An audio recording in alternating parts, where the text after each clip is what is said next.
Hoje a intenção é falar só um pouquinho sobre crédito de carbono. Todos sabem aí que o crédito de carbono é um assunto bem importante em projetos de biogás de aterro.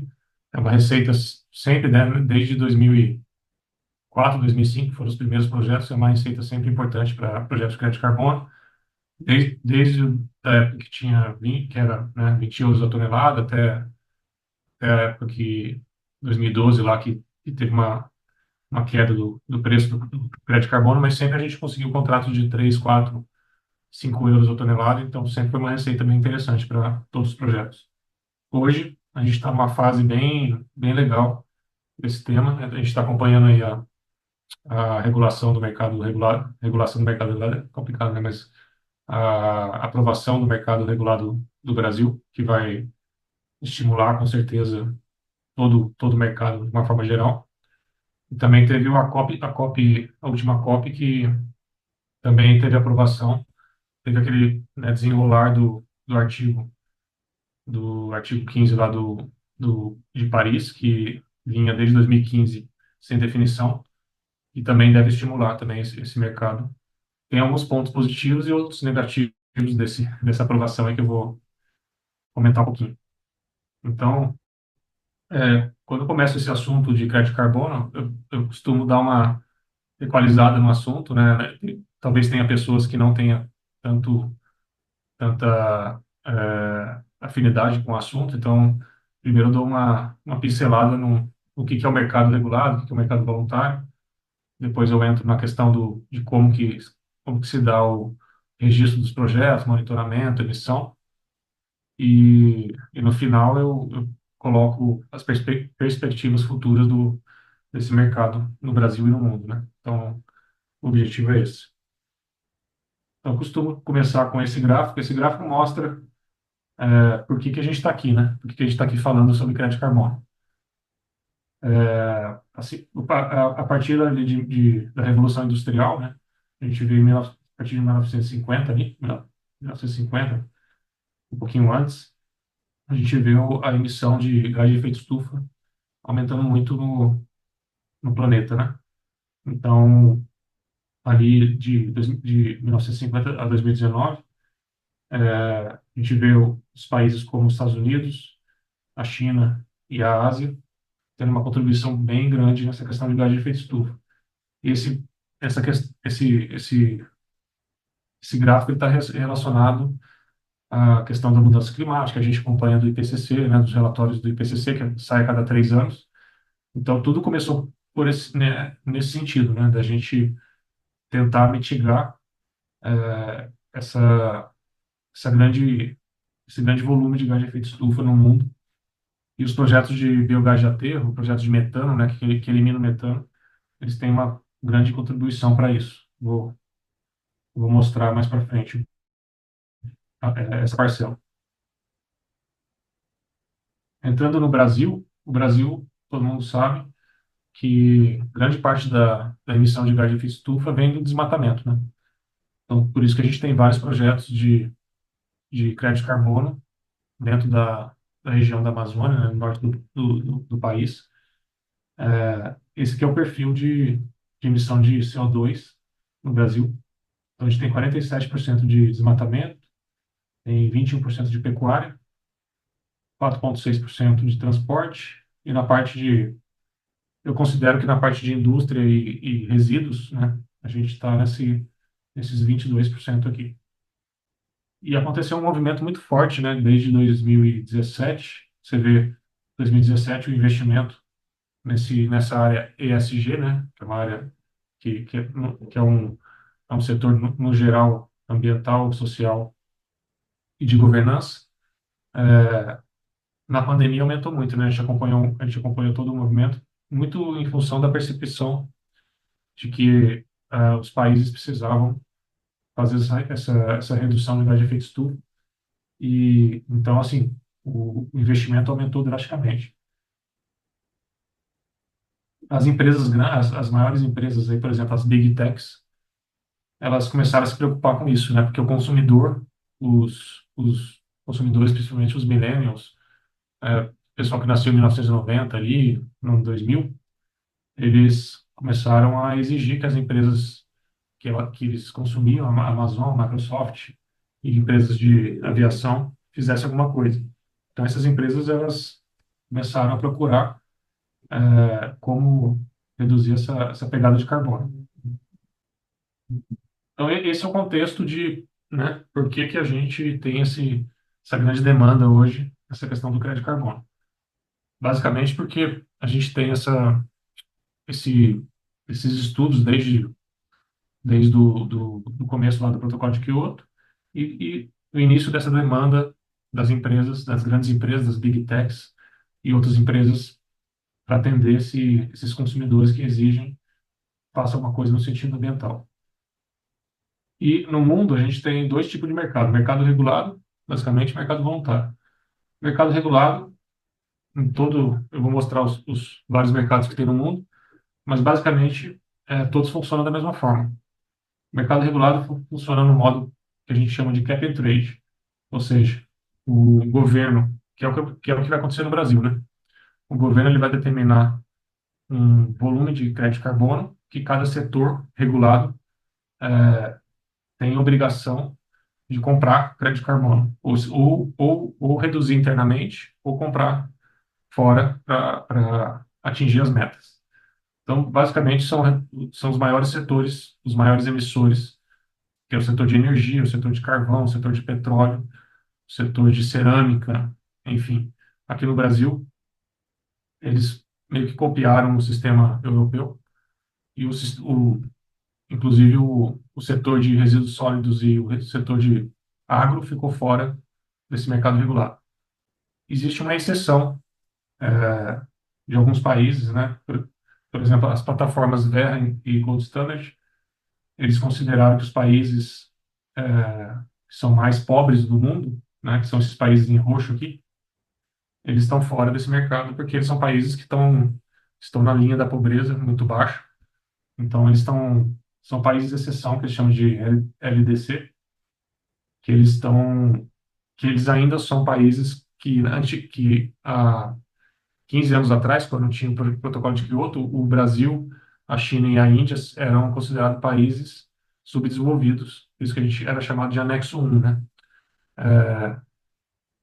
Hoje, a gente não é considerado mais anexo 1, a gente é considerado mais desenvolvido, e esses países da África e outros aí foram os únicos considerados de baixo desenvolvimento e ainda não tem metas mundiais. E só para vocês terem uma ideia, né, de participação dos países no mercado regulado de carbono, então a China lidera, em segundo lugar vem a Índia, depois vem a Coreia e o Brasil está em quarto. Então o Brasil tem uma grande parte desse mercado. O mercado voluntário é um mercado relativamente simples, né? Basicamente tem três, quatro ou cinco plataformas conhecidas aí. As principais são a plataforma da ONU, a plataforma da Verra e a Gold Standard, que elas autorizam a projetos de forma voluntária se registrarem nessas plataformas e as empresas que queiram comprar crédito de carbono ou né, mitigar a pegada de gás de efeito estufa de forma voluntária, que não tem obrigação nenhuma, a participar desse mercado. Então, é um mercado que acontece naturalmente, de acordo com a demanda do país, né, varia bastante com o crescimento do país, com a economia de uma forma geral, né? Então tem vários. Depois eu vou falar sobre a questão do preço, né? O pessoal pergunta sobre preço de crédito de carbono toda semana para mim. E essas variações acontecem justamente de acordo com a demanda do mercado, a economia do país, principalmente a economia mundial, né? Estados Unidos, Europa. Então esse preço varia de acordo com esse sentido. Esse gráfico aqui é interessante, né? A gente, só para vocês terem uma ideia de participação dos projetos voluntários e os projetos regulados. A gente vê aqui que os projetos regulados que é essa parte marrom, marrom clara, né? Ela tem quase 90% da participação do mercado de carbono mundial. Então, 2009 a 2021. 2021 a gente vê aí uma participação de 3,7% no mercado voluntário e 96% no mercado regulado. Isso é natural. Em todos os países que têm mercado regulado, os maiores setores, os maiores emissores, né, ficam regulados com obrigações de compra de crédito de carbono e as empresas de, né, tecnologia, as empresas que estão fora do mercado regulado ficam fora desse mercado, mas mesmo assim tem uma participação e uma importância bem interessante para os projetos de biogás. Aqui só para colocar, né, a importância do Brasil. O Brasil é o quinto emissor de gás de efeito estufa. Nesse gráfico aqui de baixo, que espelha essa tabela de cima, são os setores que mais participam de emissão de gás de efeito estufa no Brasil. Então a gente vê aí que o setor de energia começou lá em 1990 com uma participação baixa, foi aumentando. Processos industriais sempre se manteve de uma forma baixa. Opa, desculpa. Agropecuária sempre teve uma participação grande. Tratamento de resíduos teve um aumento grande até 2008, depois teve uma redução. E mudança de uso da terra, desculpa, mudança de uso da terra teve uma redução e o tratamento de resíduo tem uma participação menor, sempre constante, né?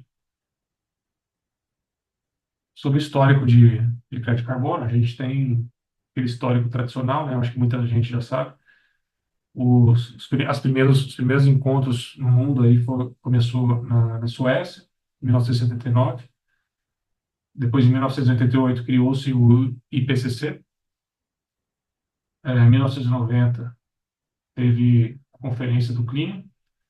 Aí teve as responsabilidades comuns diferenciadas, né? Esse termo foi criado. Em 1990, teve a famosa Eco Rio 92. Daí teve a criação da UNFCCC. Então, foi um ponto bem marcante. E em 97 foi a criação do Protocolo de Kyoto, né? E criou o MDL, que é esse sistema que, basicamente, todas as plataformas copiaram o sistema de MDL, as metodologias do MDL, né? Então, foi bastante importante para iniciar esse processo. E o Brasil eles criaram os países, né? Na época, os países do desenvolvidos, Europa, os Estados Unidos não entrou, né? Foi Europa, Japão, a Rússia. E tinha os países que não eram desenvolvidos, que eram os países tinha os países do anexo um e os países fora do anexo um. Na época, eles criaram uma meta lá de 5% de redução em relação a 1990. Isso seria contabilizado de 2008 a 2012. Por isso que 2012 foi o limite ali do protocolo de Kyoto, e como teve a crise mundial lá, teve a crise dos Estados Unidos, depois teve a crise europeia, em 2012 o Japão não quis seguir, os Estados Unidos nunca entrou, a Rússia saiu, e em 2012 o crédito de carbono chegou a quase zero, né, de valor. A gente acompanhou esse movimento. E a partir de 2020, né, a gente fazendo uma lupa, né, uma lupa em 2020, na pandemia, a gente tem esse timeline aqui. O CEO da BlackRock deu um depoimento lá em 2020, não sei se vocês lembram, na pandemia, e a BlackRock é um fundo que tem, acho que 3, 4 trilhões de dólares. Eles dominam vários, vários, é, vários setores aí do mundo, inclusive no Brasil, e ele fez essa declaração, né? Risco climático é risco de investimento. Quando ele falou essa frase, todos os fundos do mundo inteiro começaram a correr atrás do ESG. Aí criou-se o tema ESG. Aí a COP26 foi cancelada, aí a onda ESG subiu, teve a pandemia, daí a pandemia iria acabar e não acabou, né, em 2021, sim, ela foi expandida, né, para mais tempo. Aí teve o mercado regulado, continuou a ascensão, teve aqui, o preço do crédito de carbono subiu drasticamente, nessa época. E foi a mesma época que, né, começou a questão do 2022, 23, a questão da guerra da Ucrânia. E o biometano surgiu nessa época também, porque os países perceberam que tinham que fazer o próprio gás, né, internamente. Principalmente a Europa, que dependia do gás da Rússia. Ela percebeu que não podia depender do gás da Rússia e aí começou a estudar como que faria para ter o próprio gás. E aí a questão do biometano, né, de ter o próprio gás, começou a dar bastante importância. Aqui no Brasil, a importância se deu bastante em função do gás, o gás ser uma commodity e o preço do gás subiu. Então, o biometano começou a ficar interessante nos projetos em relação a você fazer energia, geração de energia elétrica, né? E a demanda de profissionais, né, que é esse verdinho aqui no final, para trabalhar nessa área de crédito carbono, de ESG, subiu drasticamente. Tanto que a gente percebeu, né, que empresas que nem tinham diretoria de ESG começaram a criar, né, diretoria, gerência de ESG, enfim. E isso se perdura até hoje. Aqui só o resumo do Acordo de Paris, né? Então, o Acordo do Clima firmado em 2015. Então, foi a primeira vez que 195 países assinaram para ter uma meta mundial. Então, desde 2015, 195 países estão discutindo toda a COP para ter esse acordo para metas, para fazer o mercado mundial. Foi basicamente isso que aconteceu e que travou, basicamente, o, essa plataforma da ONU de crédito de carbono. Então, lá, na época, foi instituído que teria que limitar aos 2 graus, né? Então, o Acordo de Paris falava na criação de um mercado internacional. O MDL seria extinto. Existe uma dúvida se os projetos do MDL seriam migrados para o novo Acordo de Paris ou não. Então, tem 200 a 500 milhões de crédito de carbono parado. Isso é uma preocupação até hoje, porque se esse novo acordo que saiu esse ano liberar esse crédito parado, se esse crédito cair no mercado, o preço do crédito de carbono vai cair, né? Muito, em função da demanda, a demanda, o volume de crédito de carbono, né, de geração de crédito de carbono cair no mercado, cai muito o valor. Então, eles estão preocupados se esses projetos vão ser autorizados a vender esse crédito de carbono no mercado novo ou não. Mas eu acho que existe um movimento natural, a gente está vendo em todos os projetos de biogás, de não registrar ou de migrar para outras plataformas, né? Então, acho que naturalmente esse volume vai sair do MDL e pode ser que volte depois, né? Em função dos projetos estarem registrados na Verra ou no Gold Standard. Então, o MDL foi criado lá no Protocolo de Kyoto, os países não inclusos no anexo 1 atingir desenvolvimento sustentável. Então, basicamente, foi criado para que países que tinham bastante dinheiro investissem em países que não tinham dinheiro e conseguissem atingir essa meta de redução de gás de efeito estufa. E o MDL, na época, né, a intenção era a participação voluntária, benefícios reais, mensuráveis de longo prazo e reduções adicionais gás de efeito estufa. Qual que é o conceito geral, né? Eu acho que isso é importante o pessoal saber. Até hoje, esse conceito vale, né? Primeiro, o conceito de linha de base. Então, quando você vai registrar um projeto, você precisa comprovar esse conceito, que é o quê? Linha de base. Ou seja, você tem um aterro sanitário que não tinha esse projeto de crédito de carbono e ele vai ter hoje. Mas qual que é a diferença do antes e depois? O antes era um aterro sanitário que eliminava gás de efeito estufa para a atmosfera, só que grande parte dos aterros queimavam esse gás nos drenos. Aí foi feito um estudo na época que parte desse gás parte do metano, né, era queimado nos drenos e que o valor médio dos aterros era mais ou menos 20% desse gás era eliminado nos drenos. Então, qual que é o cenário 2 aqui, né, o projeto proposto? Esse vermelhinho aqui é o que se queimava antes, né, de existir o projeto. O azul é a eficiência do projeto, ou seja, pode ser de 70% a 85% da coleta. E o branquinho aqui é o que você conseguiria para crédito de carbono. Então, o primeiro conceito para você registrar um projeto até hoje é a questão de linha de base. Então, você tem que provar para a plataforma. Então, se você falar que a sua linha de base é 10%, por exemplo, tem que comprovar isso. Geralmente, você já coloca 20%, porque já é um valor aceito pelas plataformas e não tem discussão. Se você colocar 10%, você vai ter que comprovar isso. Então, por medição, por drone, enfim, você tem que comprovar que se não existisse o projeto, esse gás seria eliminado 10% só, por exemplo. Mas, de uma forma geral, essa linha de base é considerada 20%. A eficiência de coletas você tem que comprovar isso por benchmark. E, é, e a titularidade dos créditos, você escolhe se o aterro vai ser dono do crédito ou se o projeto de biogás, né, a usina, vai ser dono do crédito carbono. Isso aí é uma coisa que você pode decidir em contrato. Outro ponto importante é se a queima do metano é uma obrigação legal ou não. Né? No Brasil, no caso, não existe nenhuma lei que obrigue o aterro sanitário a queimar esse gás. Apesar de que na CETESB, né, em São Paulo, existiu alguns aterros que eu participei, que a CETESB colocou na licença do aterro que era obrigado a queimar esse gás. Aí existe um risco do auditor pegar essa licença do aterro e falar, ó, já que o, já que a CETESB obrigou a queimar o gás, então esse projeto de crédito de carbono não pode existir, né? Então existe essa Deixa- discussão, mas no geral todos os projetos Ô, foram Thiago, aprovados. Oi.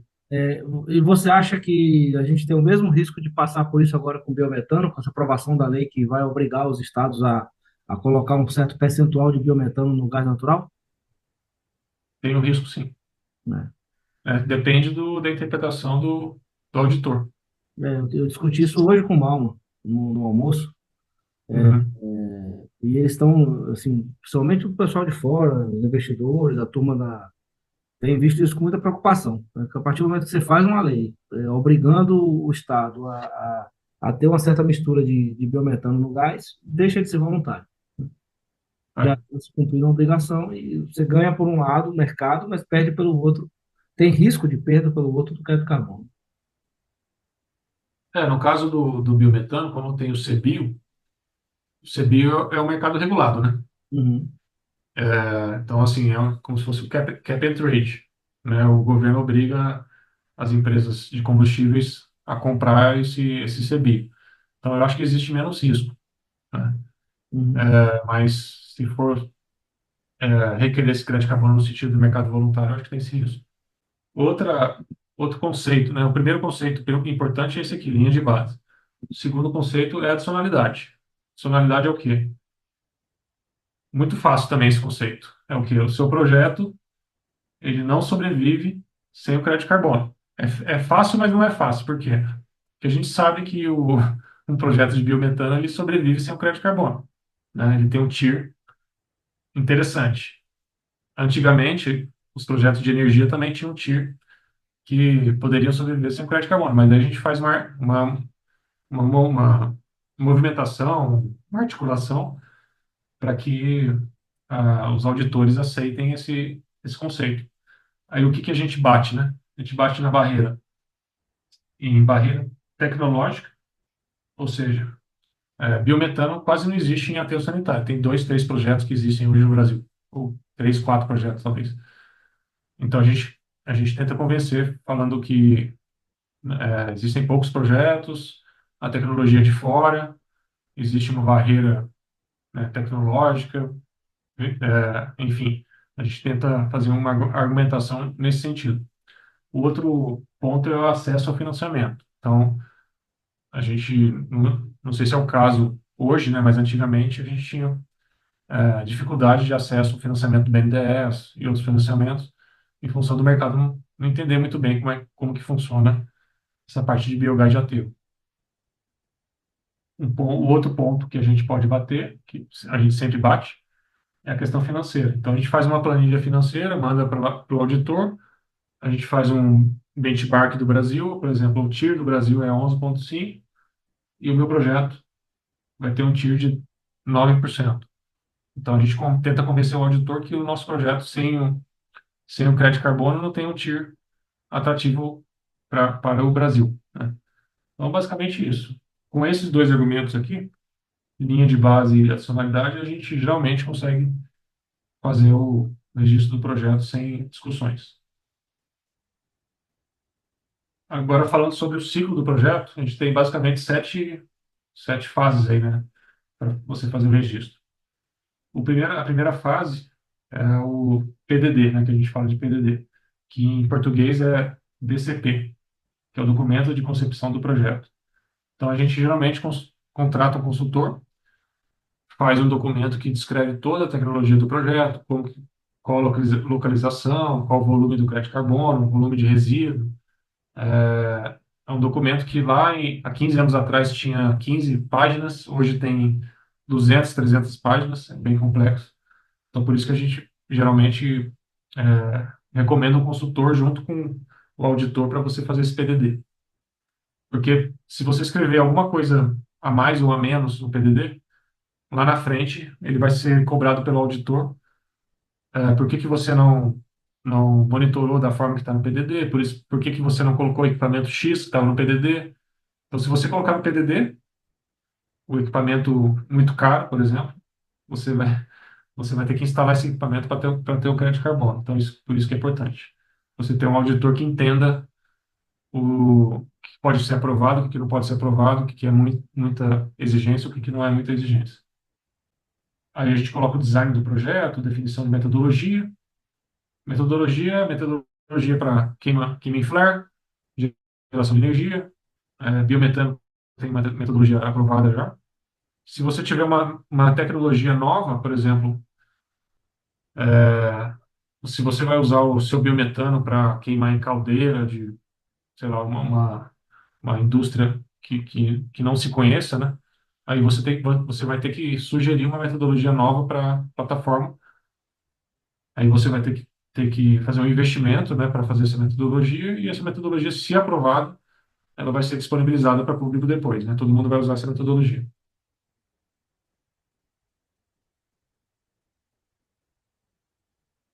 As metodologias que existem hoje, basicamente, foram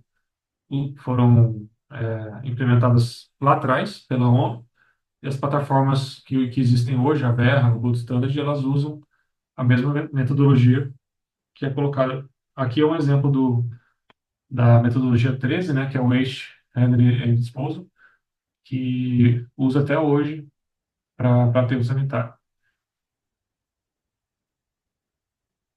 Aqui no Brasil é o único país que precisa de aprovação do Ministério da Ciência e Tecnologia. Então, o ministro você tem que fazer uma carta para que o ministro assine e aprove que o seu projeto ele está de acordo com os principais fatores lá, para que consiga aprovar isso para a plataforma da ONU, né? A plataforma da Verda e Gold Standard não precisa dessa autorização. Mas eu já fui várias vezes em Brasília só para ficar lá na porta do Ministério para conseguir essa assinatura. E teve projetos que a gente demorou 6 meses para conseguir essa assinatura. Então é um gargalo que pode acontecer em alguns projetos. Depois que você conseguiu essa carta do governo, conseguiu fazer o PDD, né, faz todo o processo, você entra no processo de validação. Então você chama uma empresa de auditoria, que são essas empresas tradicionais, aí, SGS, RINA, TUV, e eles recebem o documento do auditor e eles analisam tudo que está escrito lá, vê se está tudo ok. Eles, aprovando esse documento, eles mandam para a plataforma que você escolheu, para que seja avaliado pela plataforma, seja colocado em audiência pública. Então, esse processo demora geralmente de 4 a 6 meses para você fazer esse processo de validação, né? A validação passando de 4 a 6 meses, se não tiver nenhum questionamento, ele passa pela etapa de registro, né? O registro é aceito, inclusive o registro ele pode ser feito antes de fazer o investimento do projeto ou depois. Eu recomendo sempre fazer antes, porque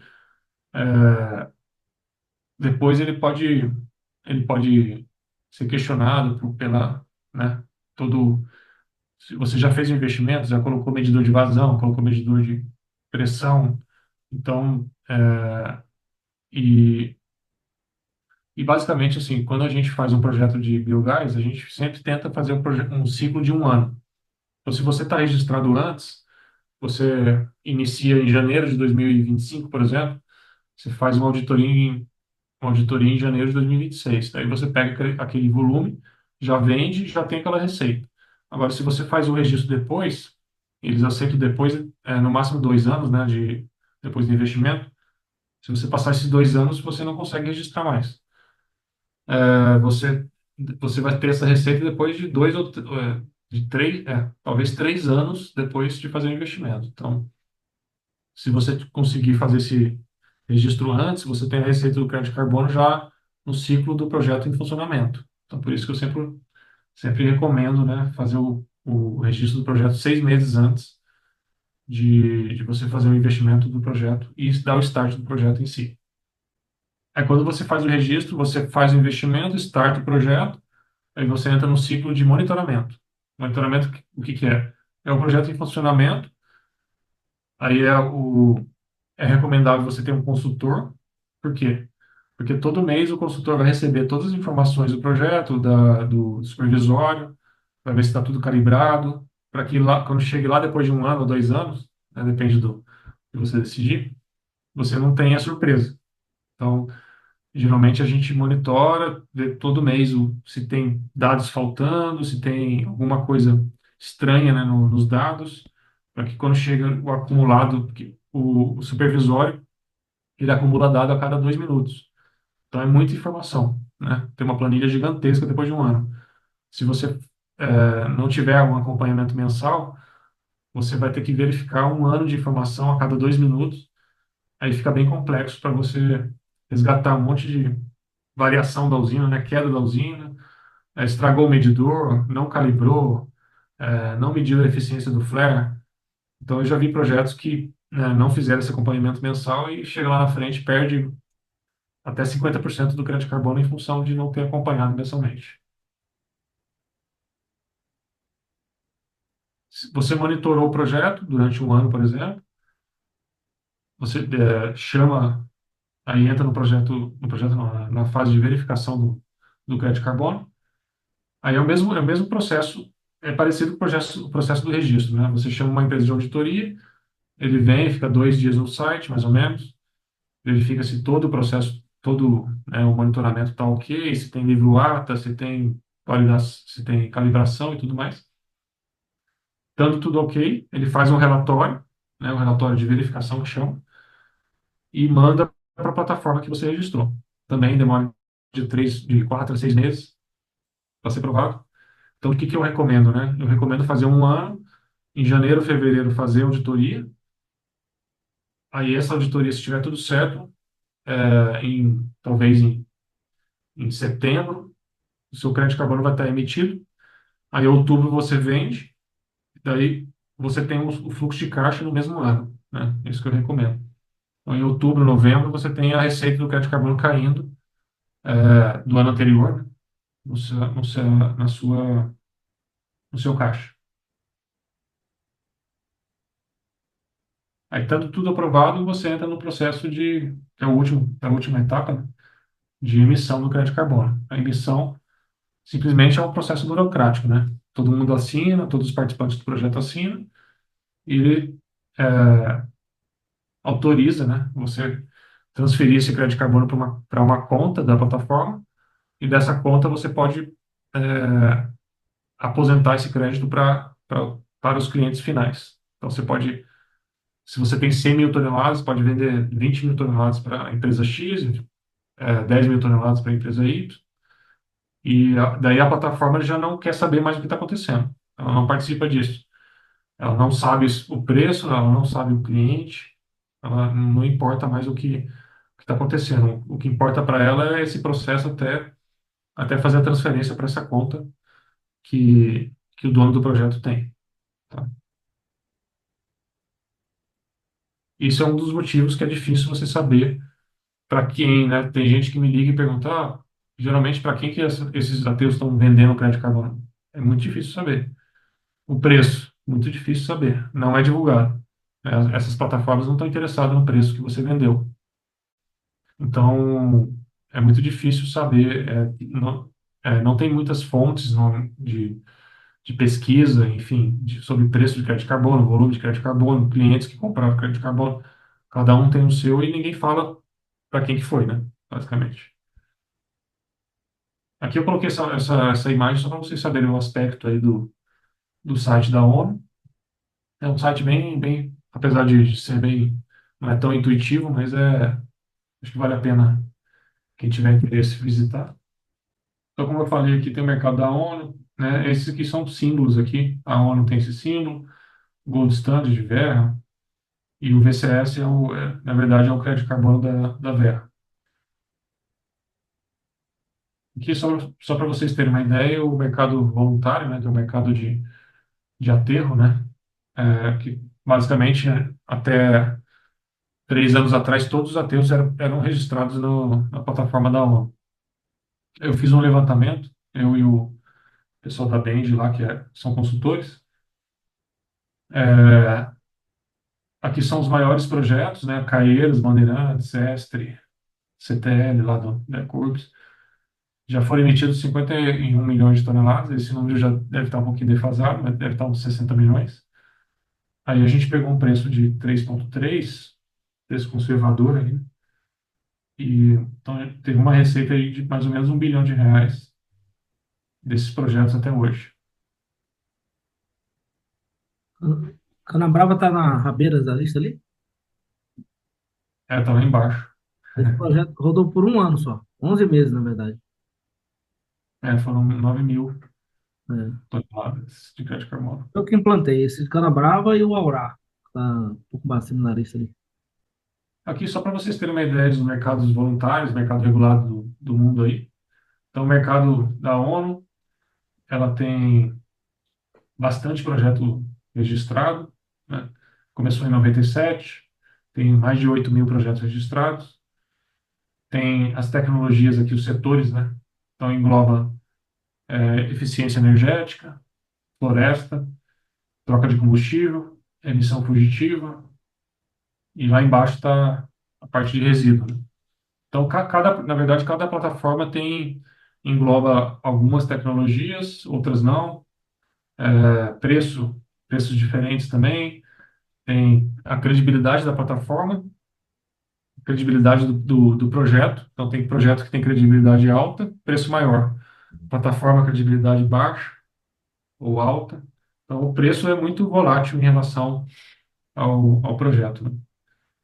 Tem projeto que tem discussão, né? É, é, discussão de compliance, por exemplo, né? Então, o valor do crédito de carbono cai um pouquinho. Esse aqui, por exemplo, é um projeto lá de Washington, da Corsair. Então, tem várias tecnologias. Esse também é de Washington. Esse que é o Gold Standard. O Gold Standard é de 2003, né? É até relativamente antigo. Tem mais de 1.300 projetos registrados. Tem menos tecnologia que a ONU. O VCS é o crédito de carbono da Verra. A Verra foi criada em 2005. Tem um pouco menos de projetos, mas hoje tem bastante credibilidade. Na parte de florestal, ela foi um pouco questionada, né, nos últimos tempos. Mas na parte de biogás não tem nenhum comentário. Esse aqui é para quem quer acessar, né? O aspecto da plataforma, que tem quase tem 924 milhões de VCUs, né? Que o VCU é o crédito de carbono da Verra. 924 milhões emitidos, e metade foi aposentada, né? Então você vê que metade desse crédito de carbono tem empresa que compra e segura esse crédito de carbono para vender depois. Esse é um ponto que tem bastante discussão aí no mercado. O mercado da Califórnia é um mercado antigo também, 2013, mercado regulado da Califórnia. Aí você percebe que a Califórnia não incluiu a parte de resíduos, só agricultura, florestal, emissão fugitiva e industrial. A China incluiu a parte de resíduos, também é um mercado de 2014, antigo. Quebec, 2013, Quebec incluiu, opa, Quebec, cadê Quebec? Aqui. Quebec incluiu só duas tecnologias, né? Industrial, gás industrial e resíduo. Coreia. Coreia incluiu resíduos e é de 2015. Suíça, 2012, antigo também. E aqui é um gráfico que, né, muita gente pergunta sobre preço de crédito de carbono, você vê que as variações são muito grandes, né? Então, a gente tem as tecnologias aqui de florestal, de eólico, né, wind, solar, e além de fio aqui, pode variar aqui na verdade, o preço médio aqui, que é o vermelhinho, né, ele está em 2,16 aqui. Isso aqui esse gráfico deve ser de 2019, 2020, né? Então, na verdade, é uma pesquisa que foi feita em 2019, que todo ano tem que ser revisada, né? Mas a gente sabe que tem projetos aí de biogás no Gold Standard que está vendendo a US$ 6 atualmente. Aqui só para vocês terem uma ideia, né? As plataformas à esquerda, nesse gráfico aqui. A gente tem a plataforma Gold Standard, por exemplo, que é esse vermelhinho aqui, ele pode variar de 3,73 até 47. Não, na verdade é o azul, né? Tá? Gold Standard. Gold Standard é de 3,73 até US$ 47. O CDM, que é o último ali, é o Clean Development Mechanism, de 45 centavos a US$ 15. E o VCS, né, que é o Verified Carbon Standard, 2,5 a US$ 26. Aí aqui vai depender se é projeto florestal, se é projeto de biogás, então tem muita variação. Só para mostrar essa variação que tem de preço, né? E aqui eu coloco como desafios e oportunidades, né? Os desafios são as incertezas regulatórias do Brasil. Até então, a gente está numa indefinição aí sobre o mercado regulado, quem que ia entrar no mercado regulado, se a área de resíduo ia entrar no mercado regulado, se não ia, no final não entrou. Perspectivas econômicas pesam bastante no preço, somente, brasileiras e mundiais.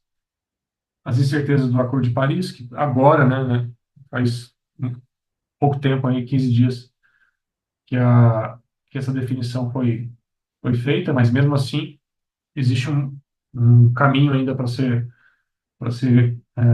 traçado aí para definir realmente como que vai ser esse mercado mundial. Então, eu acho que vai demorar de 6 meses a um ano ainda. Eu conversei com o pessoal da ONU esses dias e eles falaram que, apesar da definição da última COP, eles falaram que para ser implementado mesmo esse mercado mundial vai demorar de 6 meses a um ano. Essa é um desafio. Oportunidades, ainda há muitos projetos a serem instalados no Brasil, tanto de SU quanto de florestal. Os Estados Unidos, né, teoricamente, não, teoricamente não, eles entraram no Acordo de Paris. Agora a gente tem que ver o movimento do Trump, se ele vai continuar esses acordos de gás de efeito estufa, do IPCC e tudo mais, ou não, né? Então essa é uma indefinição também. Mas Não, até ontem tinha esse caminho de que os Estados Unidos iria continuar no Acordo de Paris. aí quando ele fez o movimento de saída da vez passada, as maiores empresas americanas ficaram, né? Cara. Existe um movimento voluntário, né, Isso, das big techs lá, de, de contínuo, né, verdade. de forma voluntária ficar nesse mercado, porque os próprios clientes dessas big techs, elas exigem esse tipo de movimento, né? É, Existe uma tendência de alta de preço. Isso é fato. A gente vê nos projetos de biogás, existe, na verdade, uma falta de crédito de carbono no mercado. Então, a procura sempre é grande, principalmente em projetos bons, projetos com, a gente chama de vintage recente, né, de crédito de carbono que foi emitido ontem, né. A- a- as empresas não gostam de comprar crédito de carbono de 2018, 2016. Então, se você tiver um crédito de carbono recente,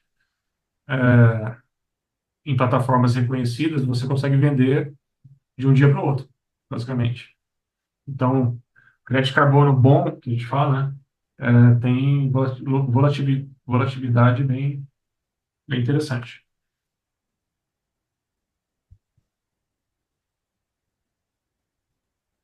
Outra notícia interessante é que o Brasil detém 50% de reserva do crédito de carbono mundial, muito em função dos mercados dos projetos florestais, mas a gente tem bastante parte dos projetos de biogás e tudo mais. Então, a gente tem, assim, o foco do mundo tem bastante interesse no Brasil, nesse mercado. Outro ponto que está interessante são empresas de startups, né, basicamente, que eles estão fazendo movimentos de tecnologia para conseguir fazer os protocolos próprios, né, que fujam dessas plataformas tradicionais, que são caras para registrar, né, principalmente projeto florestal, porque projeto florestal hoje, para você registrar, custa mais ou menos US$ 700.000. Projeto de biogás é 300, R$ 400.000, né, tem uma diferença bem grande. Então, existem várias startups hoje no mercado que estão tentando viabilizar projetos pequenos, focado em florestal. Mas eu acho que está acontecendo um movimento também para projeto pequeno de biogás. Então, tem muita gente que pergunta, projeto de biogás de menos de 1 mega, compensa, não compensa? Projetos suínos, né, de biodigestor também. Às vezes tem que juntar 10 biodigestores para você viabilizar um projeto. Então, essas startups eles estão criando protocolos, ou seja, plataformas próprias com metodologias próprias para que fique mais barato para você registrar e emitir o crédito de carbono. Outro ponto interessante é que as grandes empresas estão interessadas em comprar. Então, esse aqui foi um estudo feito em 2020 da demanda de crédito de carbono das empresas, né? Então, a Apple, 2 milhões de toneladas, a Microsoft, 16 milhões, a BP, 3,5 milhões, a Amazon, 51 milhões. Então, existe uma demanda represada aí para que essas empresas consigam fazer a mitigação da pegada de carbono.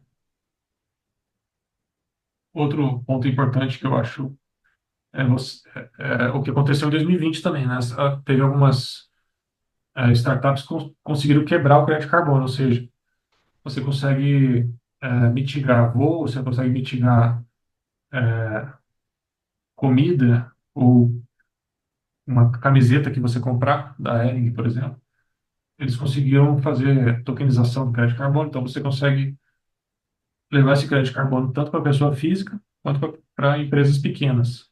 Até então, até 2020, não, empresas pequenas não tinham como uma empresa de consultoria como a Inteligência de Pesados ou a Clean Energy, se ela quiser mitigar hoje o crédito de carbono do ano de 2023 ou 2024, quando passar o ano, ela consegue entrar numa plataforma dessa aí, fazer de forma voluntária quantos funcionários tem, quantos ar-condicionado tem, quantos voos o Newton pegou, o Thiago pegou, e mitigar comprar esse crédito de carbono numa plataforma de uma forma quebrada, né? Ou seja, pouco crédito de carbono, 10 créditos de carbono, a gente consegue comprar. Isso, há 3 anos atrás, era impensável, porque os geradores de crédito de carbono, eles querem negociar grandes volumes, né? 100 mil toneladas, 1 milhão de toneladas, e acaba que até então as empresas pequenas não tinham chance de fazer essa mitigação. Hoje tem, né? Então, esse é um.